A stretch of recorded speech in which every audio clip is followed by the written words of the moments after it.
My friends, as we look across the world of spiritual seeking today, we find a curious trend. Everywhere you turn, people are searching for some new method to awaken the soul. They speak of activating the pineal gland, of awakening a hidden center behind the eyes, of unlocking mystical energies stored in the body. And because these ideas appear to offer something tangible, something you can measure or manipulate, the human mind becomes fascinated with them. It imagines that if only it can adjust a certain physical organ, if it can release a particular chemical, then spiritual illumination will surely follow. But the mystical life does not begin in the body, nor is it dependent upon the body for its realization. Spiritual illumination is not brought about by adjusting a gland, nor by stimulating a nerve, nor by awakening a physical center. Spiritual illumination is the recognition of the presence that has always been here at the center of your own being. It does not come to you from outside your consciousness, and it is not awakened by altering some physical function. It dawns the moment you cease looking outward for causes and begin resting in the awareness that God, as your own consciousness, is already fully present. When Jesus spoke of the single eye, he was not directing attention to the anatomy of the human head. He was revealing a principle of consciousness that has nothing to do with the physical body. He was saying, in the language of the mystic, that when your awareness becomes undivided, when you recognize only one presence, one power, one life, then your whole experience becomes filled with light. But as long as you believe that some physical mechanism must be activated before spiritual awareness is possible, you are still looking to effects rather than to cause. Therefore, let us be very clear at the outset. There is nothing wrong in studying the body or appreciating its wonders. But if you believe that spiritual realization depends upon the condition of a gland, you have missed the entire essence of the spiritual path. For consciousness alone is the key, and consciousness alone reveals the Christ. All true awakening begins within, in the quiet recognition that the infinite is already here, already functioning as your very awareness. And so, before we go further, let us release the idea that anything external can bring us closer to God. Let go of the belief that enlightenment must be activated through some secret mechanism. The presence you seek is already present. The light you hope to awaken is the light that has never left you. All that is required is the willingness to look within with a single, undivided awareness and to recognize what has always been true. Now let us turn to the profound statement spoken by the Master. If thine eye be single, thy whole body shall be full of light. For centuries, the world has read these words with a physical interpretation in mind. Some have imagined that Jesus was referring to the pineal gland, others to a mystical center located somewhere between the eyebrows, and still others to some hidden organ that must be stimulated or awakened. But Jesus did not teach physiology. He spoke always to the inner man, to the consciousness of the listener, and his words were addressed to the invisible center of awareness where God is realized. When the Master spoke of the eye, he was not referring to sight, but to seeing the capacity to behold reality, the ability to discern the truth behind appearances. And when he said that this eye must be single, he meant that your consciousness must rest in the recognition of only one presence and one power. The eye becomes single the moment you cease to entertain two powers, good and evil, spirit and matter, God and something other than God. As long as you acknowledge more than one power, your eye is divided, your consciousness is split, and you are unable to behold the fullness of the light. The single eye is the consciousness that knows, without hesitation or effort, that God is all. It does not struggle to see this truth, for it is not attained by willpower. It is simply recognized And when that recognition dawns, when the mind no longer wavers between God and something else, your entire experience becomes illumined. Not the physical body alone, but the whole fabric of your life begins to shine with the clarity that comes from unity of vision. To see with the single eye is to behold the one where the world sees the many. It is to feel the presence where others see absence. It is to rest in the assurance that the infinite is expressing itself here and now, even though the senses may report lack, fear, disease, or conflict. The senses always testify to appearances. But the single eye beholds reality, and reality is always spiritual. Therefore, when we speak of seeing with the single eye, we are not entering the field of occult anatomy. We are living in the realm of pure awareness. We are recognizing God as the substance, the law, the life, and the activity of all being. And when this awareness becomes established in us, even lightly, even tentatively, the body becomes full of light because our whole experience is bathed in a new understanding.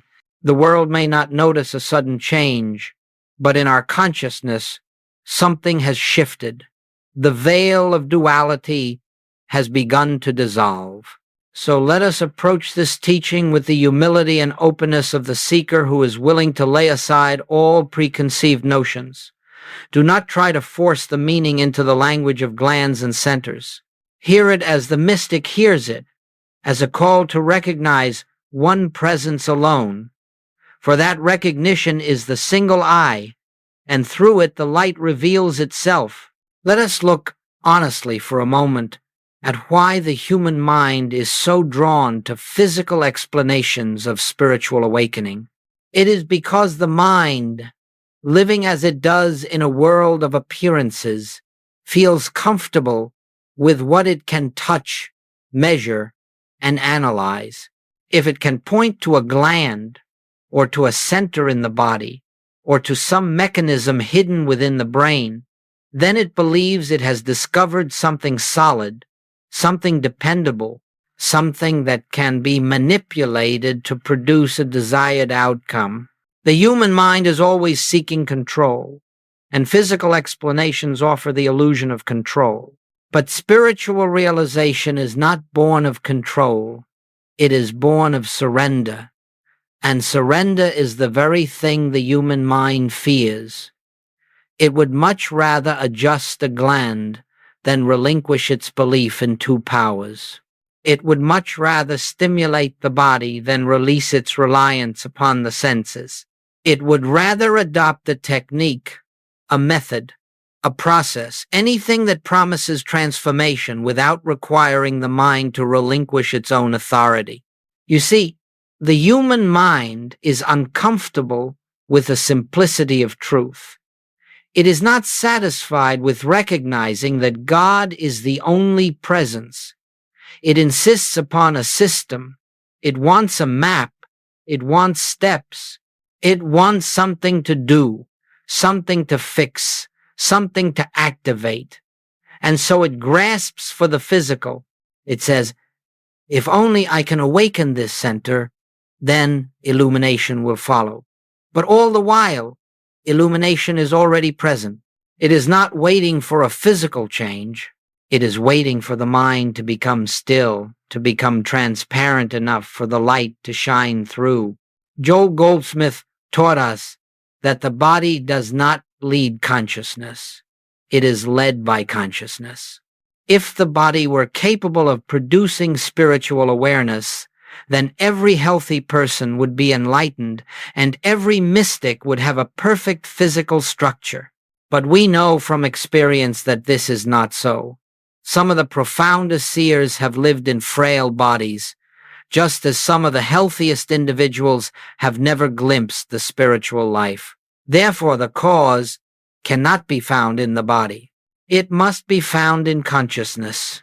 And consciousness does not awaken because chemistry shifts. Chemistry shifts because consciousness awakens. The body reflects the state of awareness. It does not produce it.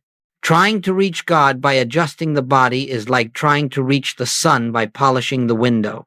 It is the light behind the window that matters, not the glass itself. The window may be clean or cloudy, clear or stained, but the sun shines regardless. Your task is not to polish endlessly. It is to turn toward the light. So, let us understand why the physical explanation is so tempting. It gives the mind something to hold on to, something it can manipulate. But the mystery of God cannot be manipulated.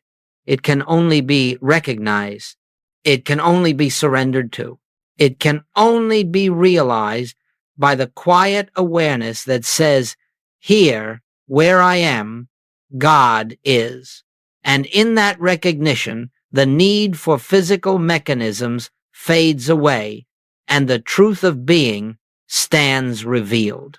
Now, let us speak gently and clearly about the matter that so many today regard with such fascination, the pineal gland.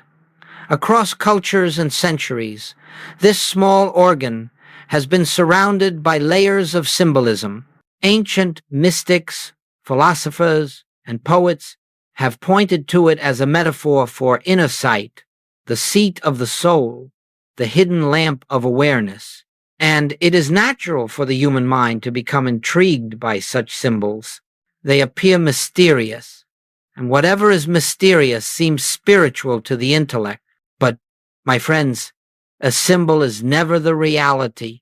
A metaphor is not the truth itself.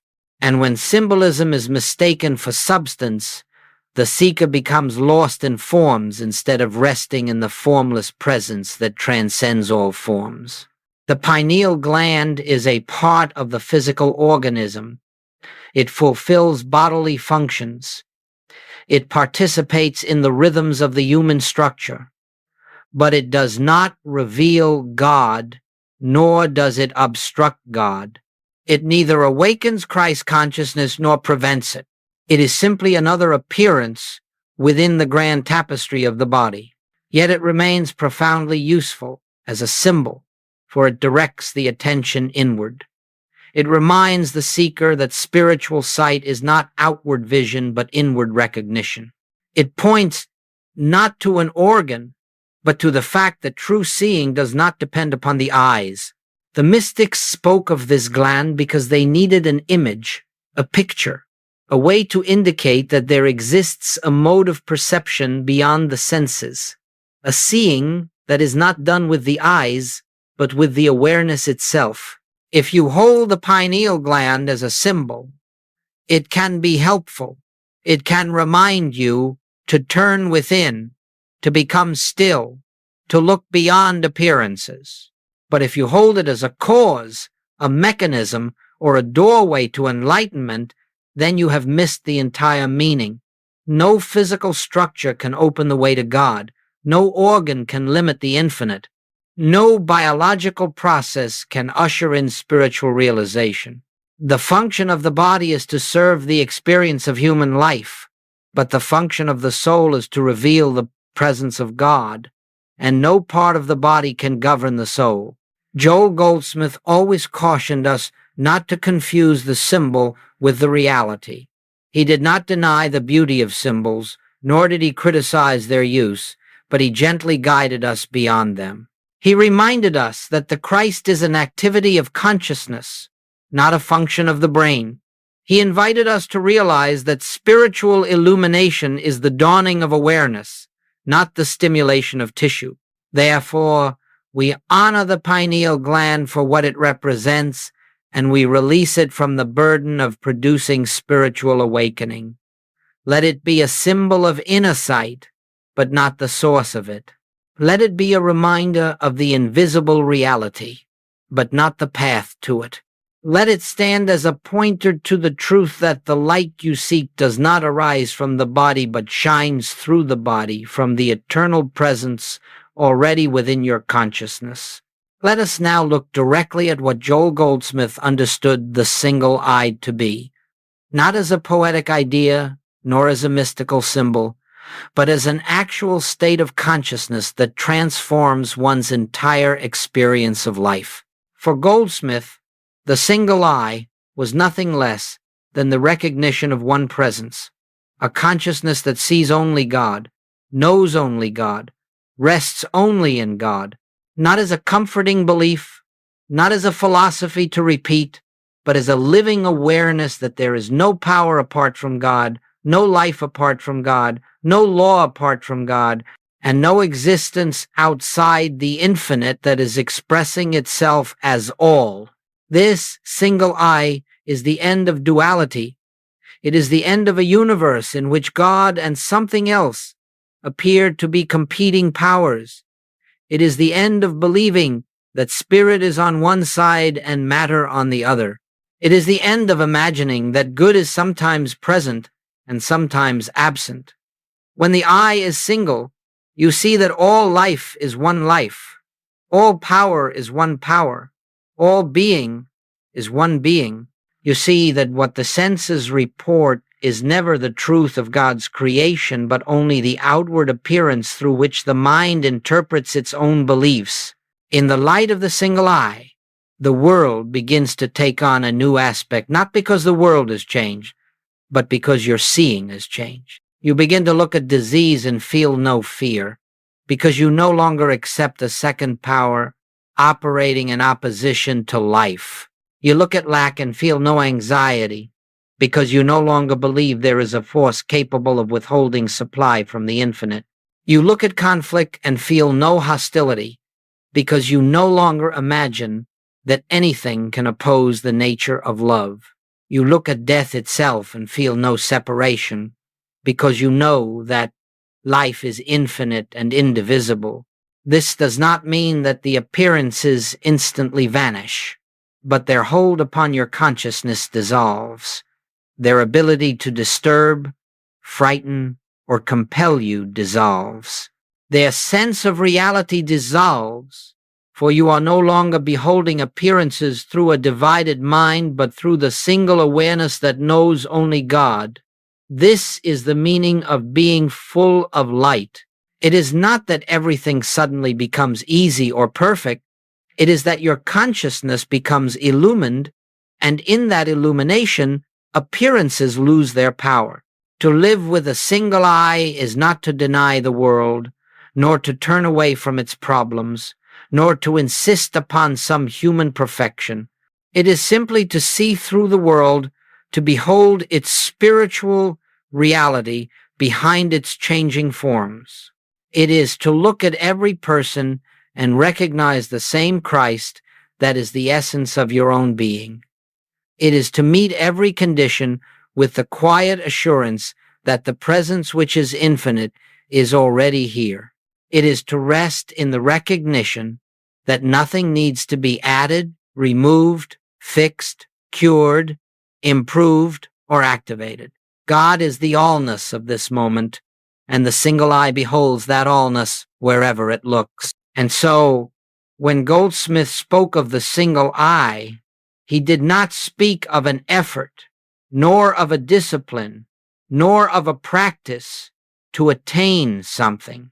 He spoke of a shift in awareness, a recognition, a transparency, a surrender of the belief in duality.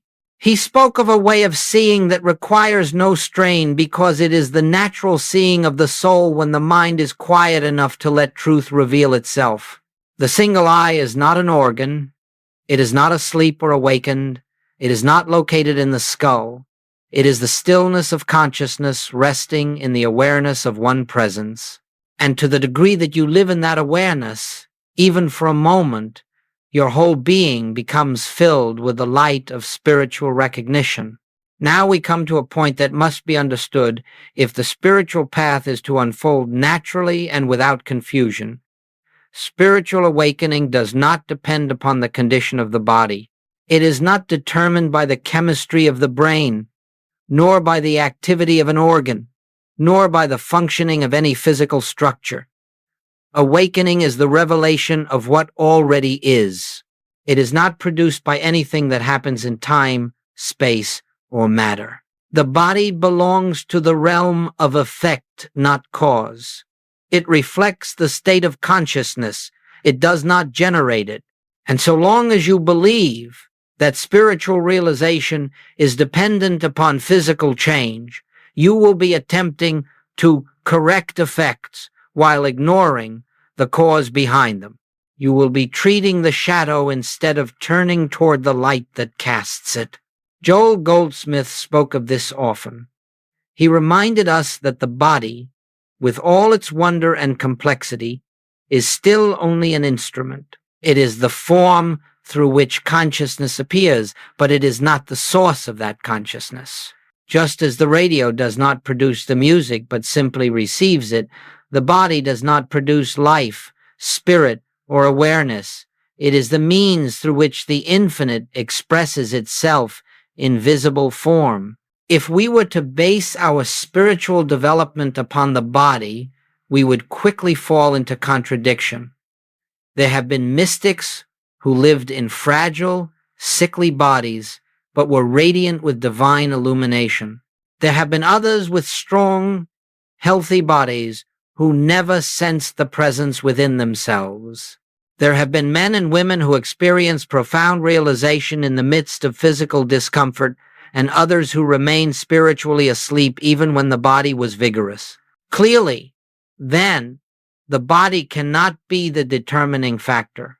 You must understand that spiritual realization is not a sensation. It is not something you feel in the nerves or experience as an altered state. It is a shift in identity from believing yourself to be a separate human self, subject to the rise and fall of physical conditions, to recognizing yourself as the presence that is eternal, infinite, and untouched by the temporary forms appearing in time. The moment you try to anchor enlightenment in the body, you create limitation where none exists. You imagine that God must work through certain channels, certain organs, certain conditions. You imagine that God can be obstructed. But God cannot be obstructed. The infinite requires no physical gateway through which to express itself. The Christ does not wait for a gland to open before revealing its presence. The light does not ask permission to shine. When consciousness awakens, it does so regardless of the body's condition. If the body is tired, awareness remains clear. If the body is ill, awareness remains whole. If the body is at rest, awareness remains active. Awareness itself is never diminished, disturbed, or hindered by the body.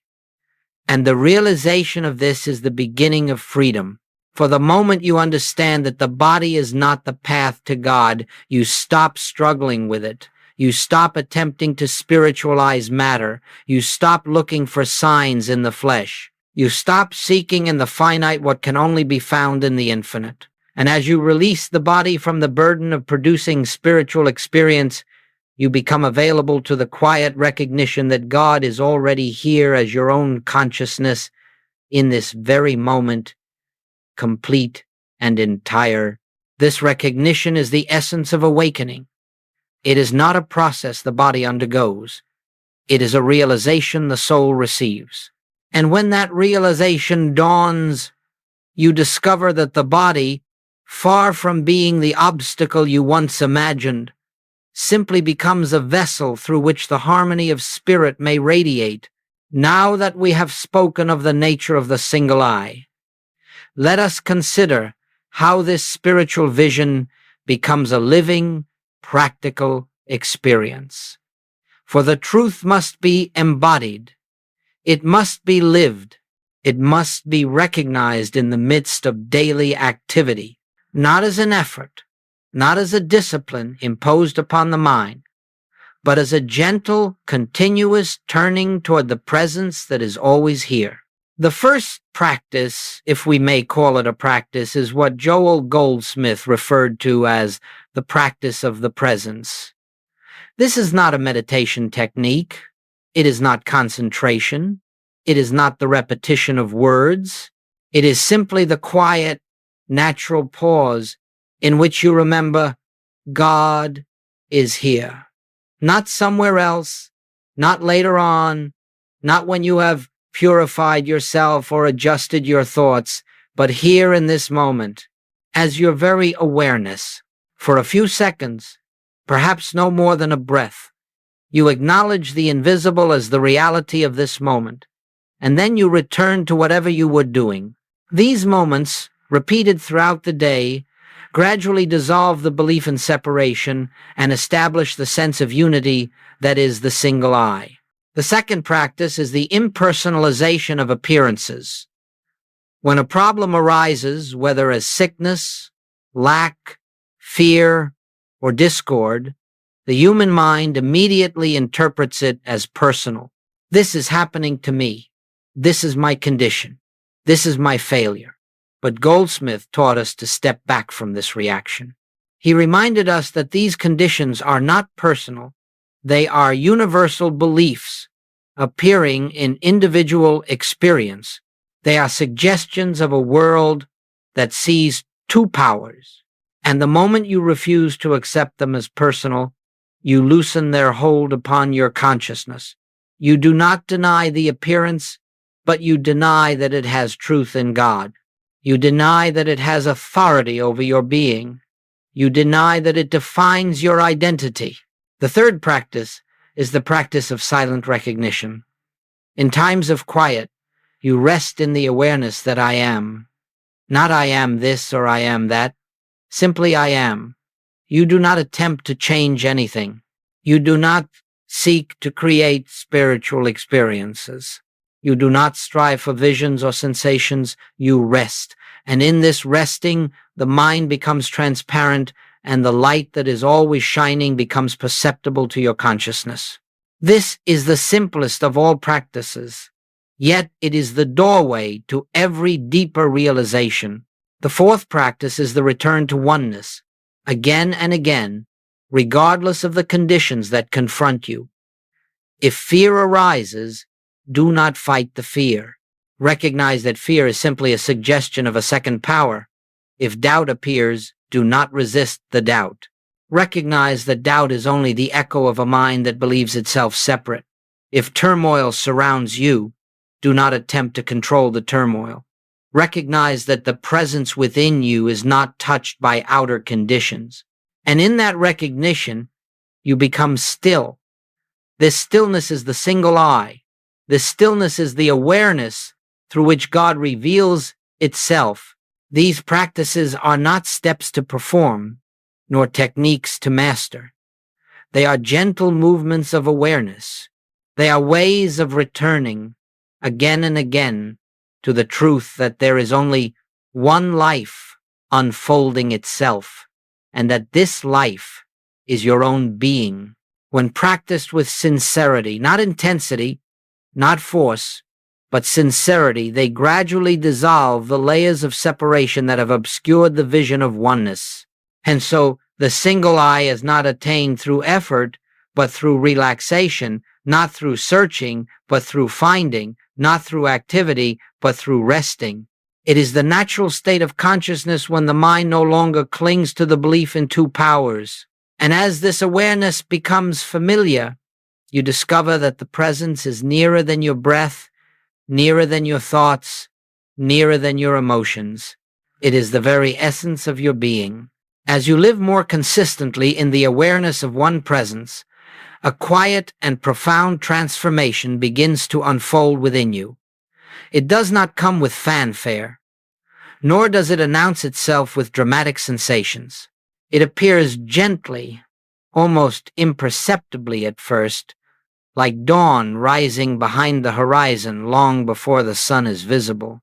Yet as you continue to rest in the single I, the entire landscape of your inner life begins to change. The first change is an increasing sense of peace, a peace that is not dependent upon conditions. It does not arise because circumstances have improved, but because consciousness has become less reactive to circumstance. The mind that once trembled at every disturbance begins to rest in a deeper assurance. It begins to sense that something greater than appearances is governing every detail of life. And this quiet inner confidence is the first evidence that the single eye is opening within you. Next, you notice that fear loses much of its power.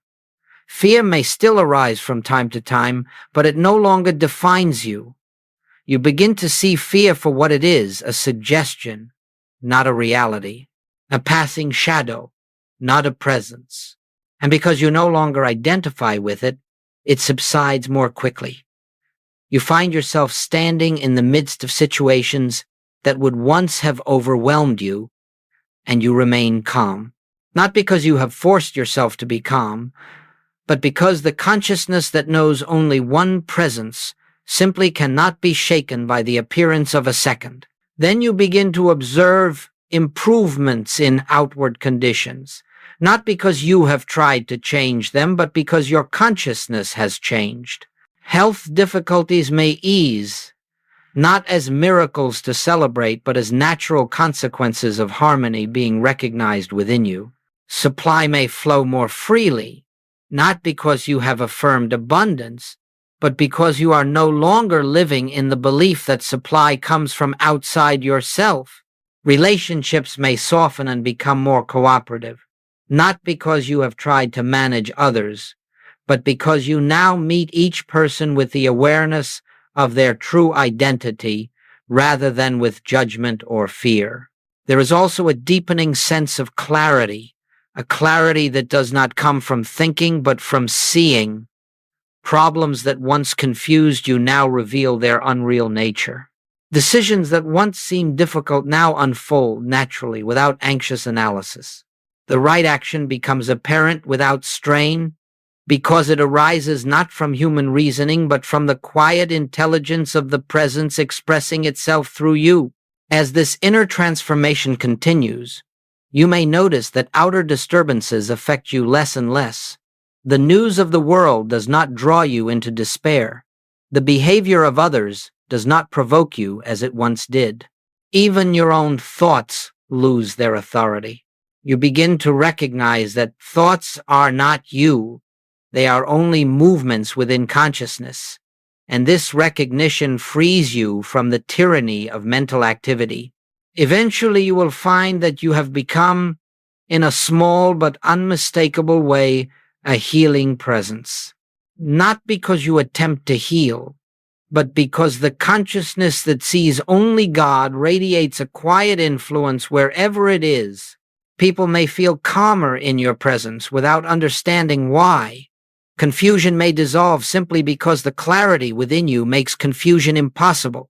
Discord may settle because you are no longer adding resistance to it. This transformation is not something you achieve.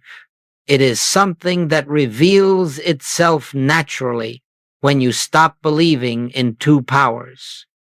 It is the inevitable blossoming of the soul that has remembered its source. It is the unfolding of the Christ within you, not as a phenomenon, but as the very essence of your being shining through the forms of daily life. And so the single eye is not merely an idea to contemplate. It is a living state of awareness that reshapes your entire experience from within. It brings light where there was darkness, peace where there was fear, harmony where there was conflict, and wholeness where there was limitation. Not because conditions have changed first, but because you have seen through them to the presence that has always been the truth behind every appearance.